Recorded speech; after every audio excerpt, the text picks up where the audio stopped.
আসসালামু আলাইকুম। প্রিয় দর্শক, আপনাদের সকলকে আমন্ত্রণ জানাচ্ছি অন্য মঞ্চের আলাপ চাইতে। মুক্তিযোদ্ধা এবং সিনিয়র আইনজীবী মানবাধিকার কর্মী জেদাই খান পান্না কিংবা মুক্তিযোদ্ধা অ্যাডভোকেট ফজলুর রহমানদের মতন মানুষদের নিয়ে নিশ্চয়ই আমরা সাংঘাতিকভাবে উদ্বেগ উৎকণ্ঠায় রয়েছি, এবং সেইখান থেকে সম্ভবত তাদেরকে নিয়ে মানুষ নানান ধরনের টেনশন থেকে নানান ধরনের উদ্বেগজনক খবর নিজেরা যতটুকু পাচ্ছেন তার ডালপালা আরো বেশি ছড়াচ্ছে। জেদাই খান পান্নাকে অ্যারেস্ট করা হয়েছিল, একটি গুজব ছড়িয়ে পড়েছিল, এবং অ্যাডভোকেট ফজলুর রহমান তিনিও নানানভাবে টার্গেট রয়েছেন, কথা আমরা জানি। কেন, কি কারণে, কি উদ্দেশ্যে দেশের এই সিনিয়র সিটিজেনরা, মুক্তিযোদ্ধারা বারবার টার্গেটে পরিণত হচ্ছেন এই সময় এসে, এই বিষয়ে নিয়ে আমরা আলোচনা করব, এবং দেশের রাজনীতি কোন দিকে যাচ্ছে অবশ্যই সেই বিষয়ে কথা বলবো।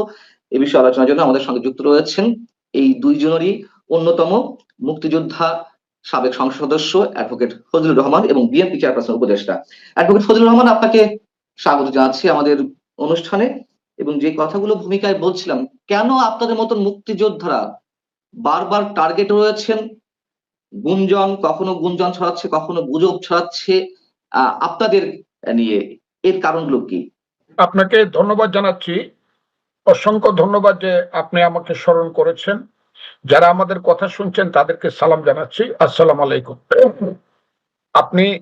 আপনি নিজেই বলে গেলেন আমাদের নামের সামনে একটা টাইটেল আছে, টাইটেলটা হলো মুক্তিযোদ্ধা। এবং আমি আমার জীবনে যাই হই না কেন মুক্তিযোদ্ধা টাইটেলের উপরে মুক্তিযোদ্ধা আমি, এই যে মানুষ জানে বা আমি নিজেকে আমি জানি মুক্তিযুদ্ধে আমি অংশগ্রহণ করেছিলাম, এর চেয়ে গৌরবের কোনো ব্যাপার আমার জীবনে আছে বলে কোনোদিন আমি মনে করব না, যে পদেই আমার আসুক। সেই কারণে যখন 5ই আগস্টের পরে আমরা খুব অবাক বিস্ময়ে লক্ষ্য করলাম যে 5ই আগস্ট, যে কারণে আমরা চিন্তা করেছিলাম যে 5ই আগস্ট হলো অগণতন্ত্রী বা স্বৈরতন্ত্রী একটা সরকার বিরুদ্ধে গণতন্ত্রের জন্য আন্দোলন, কিন্তু এই আন্দোলনটার যে সামনে পিছনে যে গান বাস্তব বক্তৃতা হইতো তা প্রায় সবগুলোই মুক্তিযুদ্ধের গান। 1 নম্বর, তীরহারাই ঢেউয়ের সাগর পাড়ি দিব রে, পূর্ব দিগন্তে সূর্য উঠেছে রক্তলাল, আর মিটিং এ বাস্ত এবারের সংগ্রাম আমাদের মুক্তির সংগ্রাম, এবারের সংগ্রাম এইরকম। আমরা কি বিভ্রান্ত হয়েছিলাম কিনা জানি না, কোনো সময় মনে হয় নাই যে এই আন্দোলনটার পিছনে ভ্যানগার্ড হিসাবে শিবির, জামাত, তাদের সমর্থন থাকলেও তারাই ভ্যানগার্ড, তারাই সবকিছু করছে, এবং আমরাই এখানে হচ্ছি, বিভ্রান্ত হচ্ছে, এই কথাটা আমার কোনোদিনই মনে হয়। এবং সেই আন্দোলনের সাথে আমরাও যুক্ত হইলাম, সারা দেশের মানুষ যুক্ত হইলো, দলগুলো যুক্ত হইলো, কিন্তু বেনামে। এটা আন্দোলনের কৌশল ছিল, এবং সেই কৌশলটাকে ছেলেরা হাইজ্যাক করলো, এবং এখন দেখা যায় জামাত শিবির হাইজ্যাক করে তারা দাবি করতেছে টোটাল আন্দোলনটাই তাদের। জনপ্রিয় স্লোগানগুলোকে সামনে এনে, জনপ্রিয় স্বাধীনতার বক্তব্যগুলোকে সামনে এনে মানুষকে বিভ্রান্ত করে যে 5ই আগস্ট ঘটলো, সেই 5ই আগস্টের পরে আমি দেখলাম যখন বলা শুরু হইলো যে এই দেশ হবে এই হিজবুত তাহরীর, এই দেশ হবে ইসলামী দেশ। 71 সনে কোনো যুদ্ধ হয় নাই, স্বাধীনতা যুদ্ধ প্রথম হয়েছে 47 সনে এবং সর্বশেষ হয়েছে 24 সনে। 71 সনে ভাইয়ে ভাই একটা ঝগড়া হয়েছে, যে ঝগড়াটার মূলে ছিল পাশের একটি দেশ যার নাম ইন্ডিয়া, যার রাজধানী দিল্লির ষড়যন্ত্রে আমরা ভাইয়ে ভাই ঝগড়া করছিলাম। কাজে এইটা কোনো যুদ্ধ হয় নাই, যারা যুদ্ধ করছিলেন অস্ত্র হাতে তারা আল্লাহর কাছে মাপ চান। এই সেদিন থেকে বা তার আগের থেকে কিছু বুঝি, সেদিন থেকে আমি কিন্তু এককভাবে প্রতিবাদ করা শুরু করলাম, এবং প্রতিবাদের ভাষাটাই ছিল নির্ভয় এবং নিঃসংকোচের ভাষা। সেটা হলো, এই রাজাকারের বাচ্চারা, এই আলবদরের বাচ্চারা, মুক্তিযুদ্ধ কিন্তু থাকবে এবং আছে, মুক্তিযোদ্ধারা কিন্তু এখনো জীবিত আছে। আমার মতো হতভাগা ফজলুর রহমানরা 78 বছর বয়সে জীবিত আছি, পারলে গুলি করে মারো, কিন্তু মুক্তিযুদ্ধের বিরুদ্ধে, 71-এর বিরুদ্ধে কোনো কথা বললে আমি তাদেরকে রাজাকারের বাচ্চা, আলবদরের বাচ্চা বলবোই। এই কিন্তু শুরু হইল মুখপাত্র। এবং সবচেয়ে বড় সর্বনাশা শক্তি হলো যে ছেলেগুলোকে আমরা মনে করেছি এরা জাতীয় বীর, এরাই বাংলার ফিডেল ক্যাস্ট্রো, যাদেরকে আমরা মনে করেছি, সেই সব ছেলেরা ট্রেন বাই জামাতে ইসলাম এবং কালো শক্তি, যে কোনো জায়গা থেকে যে কোনো সময়ে, আমার ধারণা 5 থেকে 7 বছরে তাদেরকে জামাত এবং ইউনূস সাহেব ট্রেন করেছে। ওই যে মিটিকুলাস, এখন তো আমি ইংরেজিতে শিখে ফেলছি, আগে তো বলতে পারতাম না। ওই যে প্ল্যান, ওই প্ল্যানটা যে ইউনূস সাহেবের মাধ্যমে জামাতটা করছে, সেই মহারাজার বাচ্চা, জমিদারের বাচ্চাদের এখন শত শত কোটি টাকা। এদের এখন টাকা হলো এদের কাছে সাদা কাগজ, এরা এখন ডলারে সম্পদ গণে, পাউন্ডের সম্পদ গণে। এরা এখন চান্দা চায় 1 কোটি টাকা, 10 লাখ টাকা নিতে গিয়ে আবার নিচে আবার 90 লাখ টাকা নিতে গিয়ে ধরা পড়ে। আবার ধরা পড়লে পরে বলে যে না আমরা তো কেউ না, আমরা তো কেউ না, আমাদের সেই মহাজন আছে, সেই মহাজনের নাম হইল এই স্থানীয় সরকার মন্ত্রী, ওনার নাম সজীব ভুইয়া।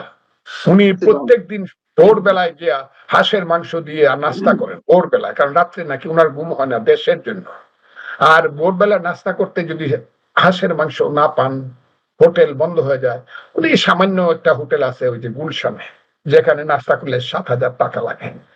এই যে অবস্থা চলছে, আমি এদেরকে আমি দুর্নাম করতে, কিন্তু এরা কেন 100 লোককে মারায় আমাদেরকে বৃদ্ধ বয়সে স্বপ্ন দেখায়? আজকে কেন তারা কোটি কোটি শত শত কোটি টাকার মালিক? আজকে কেন আন্দোলনকে বিভ্রান্ত করে বাংলাদেশকে আজকে পরাধীন করে? ওই পরাধীন কথাটা আমি চাইছেন যে এরা যারা আছে স্বাধীনতা বিরোধী শক্তির এজেন্ডা গুলোই বাস্তবায়ন করছে, আর যেহেতু আপনারা এখনো যে কজন হাতে গোনা মুক্তিযোদ্ধা বেঁচে আছেন তারা মুক্তিযুদ্ধের পক্ষে কথা বলছে, এই জন্য আপনারা টার্গেটেড হয়েছেন। এবং আমি শেষ করে ফেলতেছি, এই কথাগুলো বলার লোক নাই। পান্না ভাই বলে, উনি অসুস্থ মানুষ। পান্না ভাইও আমার 2 বছরের ছোট, উনি অসুস্থ মানুষ, উনি বলে, সাহস করে বলে, ওনাকে অসংখ্য ধন্যবাদ। আমি একদম সব বলি যা আছে, যে আমার দেশ সেন্ট মার্টিন দ্বীপ থেকে চট্টগ্রাম বন্দর থেকে করিডোর থেকে ধরে সব আমার দেশে দিয়ে দিবেন, আর আমরা খালি বলবো বাহ বাহ বাহ সুন্দর করছেন।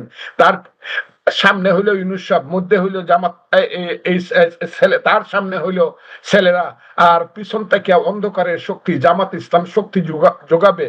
আমরা মুক্তিযুদ্ধের কথা বলতে পারবো না, যে দেশটা আমরা রক্ত দিয়ে স্বাধীন করছিলাম 30 লক্ষ রক্তে, এবং সেই কারণে আমাদেরকে হুমকি দেওয়া হবে। এখন তো ক্লিয়ার হুমকি দেয়। আমি একটি প্রশ্ন করতে চাই যে আপনি প্রথমে বলছিলেন যে বঙ্গবন্ধুর ভাষণ বাজিয়ে, দেশাত্মবোধক গান বাজিয়ে মানুষকে এক ধরনের আস্থায় নিতে চেয়ে তারা আন্দোলনের সূত্রপাত করেছিল এবং আমাদের সাথে তারা বিট্রে করেছে, মুক্তিযুদ্ধের সঙ্গে বিট্রে করেছে।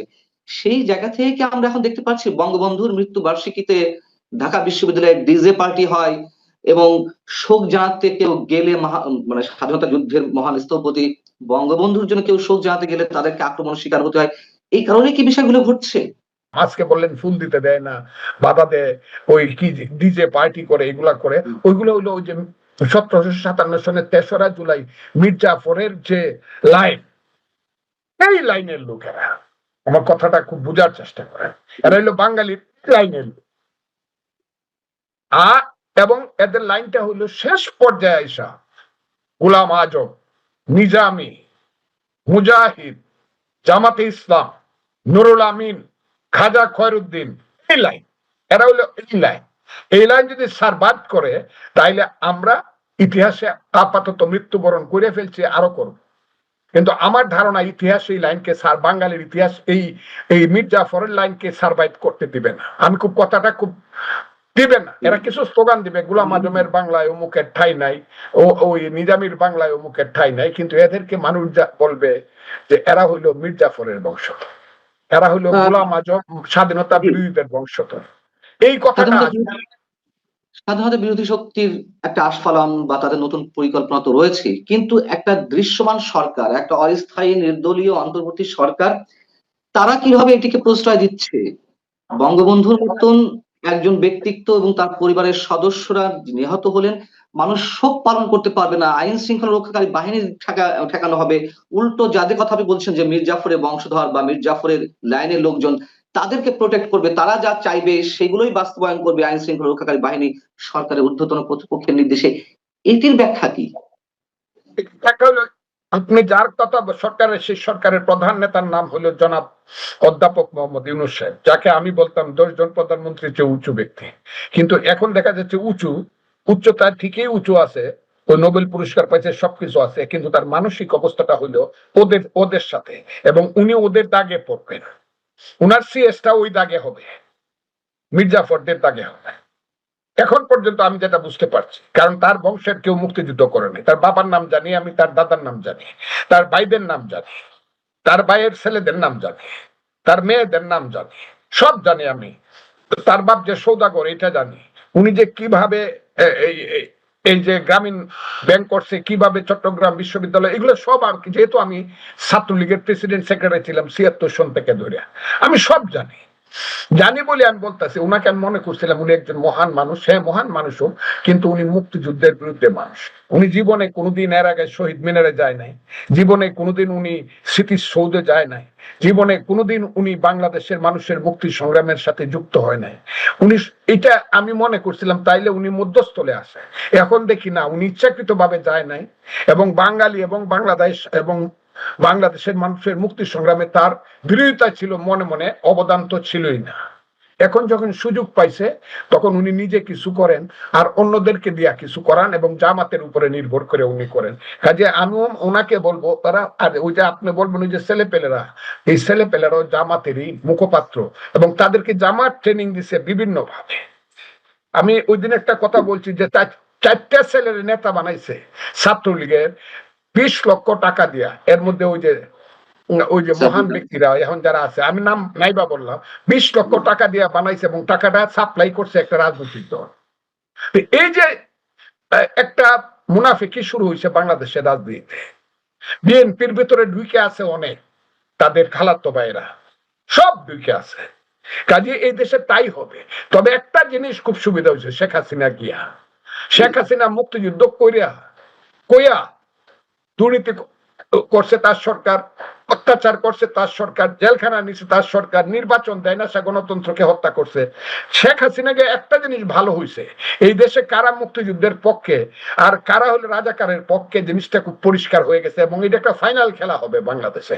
আমি আবারও বলছি, ফাইনাল খেলা হবে বাংলাদেশে, কারা আলবদর রাজাকার এবং তাদের সন্তানেরা 54 বছর পরেও মুক্তিযুদ্ধের অপমান ভুলতে পারে নাই, আর কারা মুক্তিযুদ্ধের পক্ষে হাজার বছরের বাঙালির সন্তান, যে সন্তানের মায়েরা হাজার বছর ধরে আল্লাহর কাছে প্রার্থনা করেছে, হে আল্লাহ আমাদেরকে এমন এক সন্তান দাও যে সন্তান আমাদেরকে স্বাধীনতা দেবে।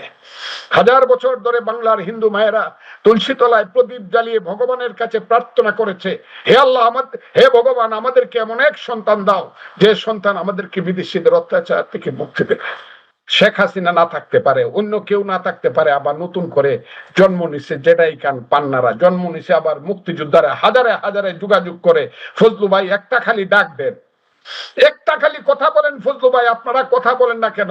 আমি বললাম আপনি দেখবেন, এই যে আমি বারবার বলি যে রাজাকারদেরকে আপনারা, বাংলাদেশ বিরোধীদেরকে আপনারা সরোয়ার উদ্যানে বারবার সুযোগ দেন মিটিং করার, একবার আমাদেরকে তো মিটিং করার সুযোগ দিয়ে দেখেন আমরা সংখ্যায় কত হাজার কত লাখ বাংলাদেশে, এটা বলি। কিন্তু এটা কিন্তু ইউনূস সাহেব ওই সুযোগ তো দূরের কথা, একটা ফুল দেওয়ার সুযোগ দেয় না কাউকে। এটা কোনো কথা হলো নাকি? দল সর্বতভাবেই বুঝতে পারবে যে খেলাটা ইলেকশন হবে কি হবে না, this is not the contradiction. মূল কন্ট্রাডিকশন হবে বাংলাদেশে 71 থাকবে কি থাকবে না। সেইখানে আমি বিশ্বাস করি আমার দল বিএনপি মুক্তিযুদ্ধের 71-এর পক্ষে থাকবে। ওই জায়গাটা আমি কথাটা আপনাকে বুঝাইতে পারছি, আমি এখন পর্যন্ত বিশ্বাস করি যে ওই জায়গায় থাকবে বিএনপি 71, কারণ যেহেতু বিএনপির প্রতিষ্ঠাতার নাম হলো মেজর জিয়া। অ্যাডভোকেট ফজলুর রহমান, আমি যদি একটু প্রশ্ন করি সরাসরি, যে যারা স্বাধীনতা বিরোধী শক্তি, মুক্তিযুদ্ধের বিরোধী শক্তি, তাদের কাছে শোনা যায় যে অনেক ধরনের অস্ত্র রয়েছে, পাকিস্তান থেকে অস্ত্র আসছে, পুলিশের কাছ থেকে যে অস্ত্র লুট করা হলো, থানা থেকে, দেশের বিভিন্ন থানা থেকে যে অস্ত্রগুলো লুট করা হলো, এগুলো তাদের কাছে আছে। আপনি বলছেন ফাইনাল খেলা হবে, সেই ফাইনাল খেলার রূপটা কি সশস্ত্র? আর যদি সশস্ত্র হয়েই থাকে, তাহলে যারা মুক্তিযোদ্ধা আছেন অথবা মুক্তিযুদ্ধের সপক্ষে আছেন এই প্রজন্মের, তারা কিভাবে লড়াই করবে তাদের সঙ্গে সেই অসংখ্য আগ্নেয়াস্ত্রের সামনে? আমি আপনাকে বলি, আমার বয়স তখন 23 বছর, 23 বছর ধরেন ফুল হয়েছে। সেই সময় আমি মুক্তিযোদ্ধা স্পেশাল কমান্ডারের ট্রেনিং দেওয়ার জন্য দেরাদুনে গেলাম, ইন্ডিয়ার মেঘালয় থেকে দেরাদুনে গেলাম। সেই দেরাদুনে গিয়ে আমি ট্রেনিং দিলাম। দেরাদুনে আমি পোস্ট কমান্ডার ছিলাম, কথাটা বুঝে দিলাম। সেইখানে আমাদেরকে পলিটিক্যাল একটা ট্রেনিং দিত, তার নাম 7 দিনে একবার উনি এইসব পলিটিক্যাল কথা বলতেন, তার নাম মেজর জেনারেল মালহোত্রা। উনি একটা কথা আমাদেরকে আসার দিন বলে দিছিল যে all the leaders of Bangladesh of liberation war commanders, you should know this is not the arms that fights, but the man behind the arms and ideology behind the man that fights. অস্ত্রটা যুদ্ধ করে না, অস্ত্রের পিছনে একটা মানুষ থাকে, মানুষের পিছনের আদর্শটা যুদ্ধ করে। এই রাজাকারের আদর্শ চেয়ে মুক্তিযোদ্ধার আদর্শ অনেক অনেক বালকের তুলনাহীন। কাজে মুক্তিযুদ্ধ হলো সত্য, রাজাকার হইল মিথ্যা। সত্য জিতেই যাবে। অস্ত্র কার কাছে কত আছে? আমাদের কাছে তো একটা অস্ত্র ছিল না। পাকিস্তানের কাছে তো বিমান থেকে ট্যাঙ্ক পর্যন্ত, ট্যাঙ্কের পর ট্যাঙ্ক ছিল। বলা হতো বিশ্বের শ্রেষ্ঠ যোদ্ধা। তারা তো মাথা নয় 93 হাতে আমাদের কাছে আত্মসমর্পণ করছে, আমাদের জীবন গেছে, কিন্তু শেষ পর্যন্ত জয়লাভ করছে কিন্তু মুক্তিযোদ্ধারা। আমি এখনো বললাম, মুক্তিযুদ্ধের কাছে কিন্তু রাজাকাররা পরাজিত। যেদিন আমি একা কথা বলছি আমি কিন্তু মুক্তিযোদ্ধার রাজাকারের বাচ্চারা, সেদিন সবাই বলছে আপনাকে এখনো বলে মাইরে ফেলবে। আমি কিন্তু সরকারের পক্ষ থেকে কোনো ভয় পাই না। সরকার ইচ্ছা হইলে আমাকে জেলে নিয়ে যাক, বিচার করে যদি অন্যায় করে থেকে ফাঁসি দিয়ে দেখো, এটা আমার ভয় না। ভয় হইলো আমাকে গোপন হত্যা করার একটা চেষ্টা চলছে। ওই যে বলছি পিনাকির সাথে একটা লোক বসে ওই দিনও বলছে ফজলুর রহমানকে এখন হত্যা করাটাই ফরজ হয়ে গেছে। এই যে ছেলেরা বলতেছে তার উপরে আমরা কি চালাবো, মব জাস্টিস চালাবো। আমি 78 বছরের মানুষ, আমার উপরে মব জাস্টিস চালাবে? আমি নিরীহ মানুষ। আমি আপনাকে একটা কথা বলি, যদি বাইচা থাকি এই পর্যন্ত যুদ্ধটা কতটুকু প্রলম্বিত হবে আমি জানি না, কিন্তু মুক্তিযুদ্ধ জেতাটা আমি দেখে যাব। তবে আপনাদের মতো যারা মুসলিমের কয়েকজন মানুষ রয়েছেন অনন্য উচ্চতার, তাদের প্রতি আমাদের স্যালুট, সশ্রদ্ধ সালাম।